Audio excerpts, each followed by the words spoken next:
कब होगी गुटखा माफिया पर कार्रवाई?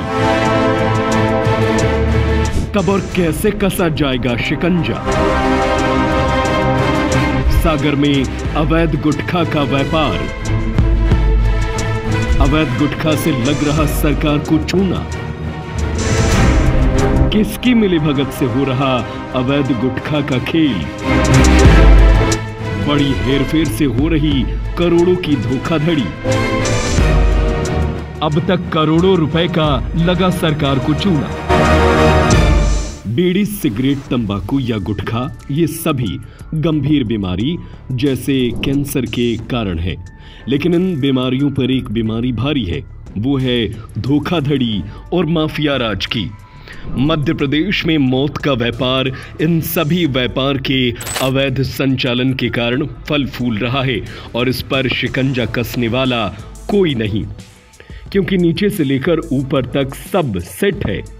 अवैध गुटखा के माफिया राज में सभी तिजोरियों में भर भर के पैसा भरा जा रहा है, ताकि सागर में व्यापार की आड़ में जहर का माफिया राज चलता रहे।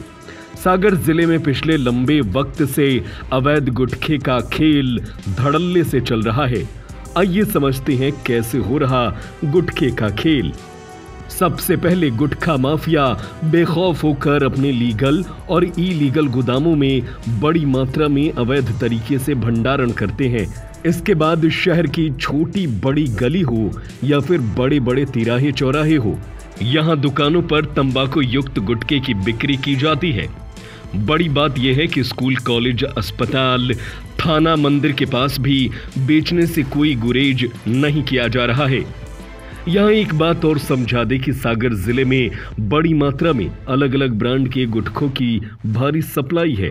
खपत इतनी है कि सप्लाई के लिए दूसरे प्रदेशों से अवैध रूप से गुटखों का परिवहन हो रहा है और अवैध रूप से उनका भंडारण कर अपने रिटेलर तक पहुंचाया जा रहा है।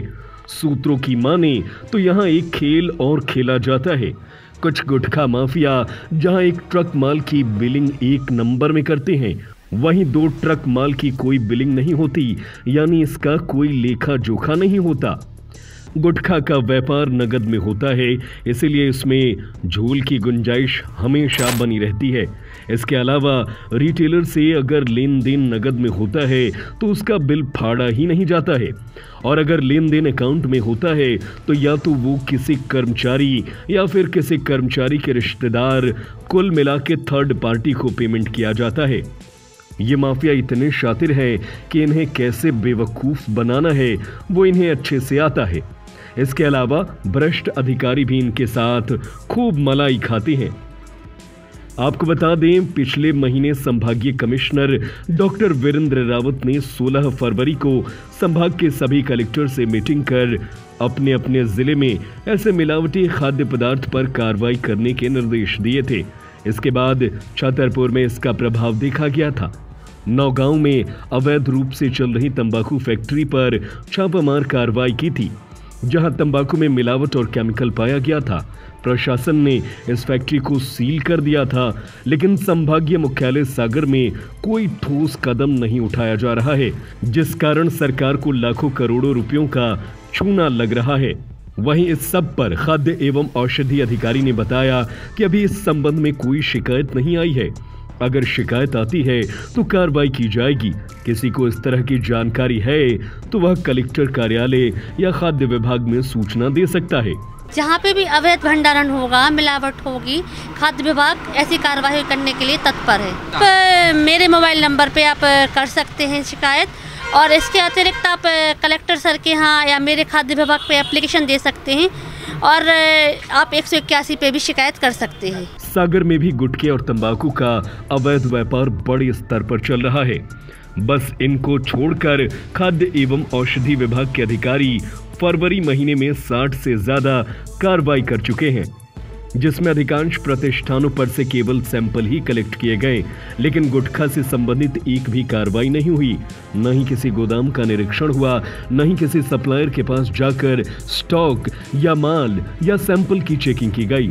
कुल मिलाकर गुटखा से संबंधित कोई कार्रवाई देखने को नहीं मिली है। दरअसल मध्य प्रदेश में गुटखा बेचने पर प्रतिबंध लगा हुआ है। ऐसे में कंपनियों ने पान मसाला बनाना शुरू किया। इन्हीं के साथ में तंबाकू भी दी जाती है। बड़े सप्लायर ही इसकी व्यवस्था करते हैं। वहीं अब देखना होगा कि इस खबर के बाद क्या कुंभकर्णीय नींद सो रहा प्रशासन जाकर कोई कार्रवाई करता है या फिर लाल पीला कर मामले को रफा दफा करने में जुट जाता है। वैसे इस खबर को लेकर आपकी क्या राय है, हमें अपनी राय कमेंट करके जरूर बताएं। करप्शन के खिलाफ एक्शन, भ्रष्टाचारियों को करेंगे बेनकाब, होगा पाई पाई का हिसाब, कब कौन कैसे करता है झोल, खोलेंगे सबकी पोल।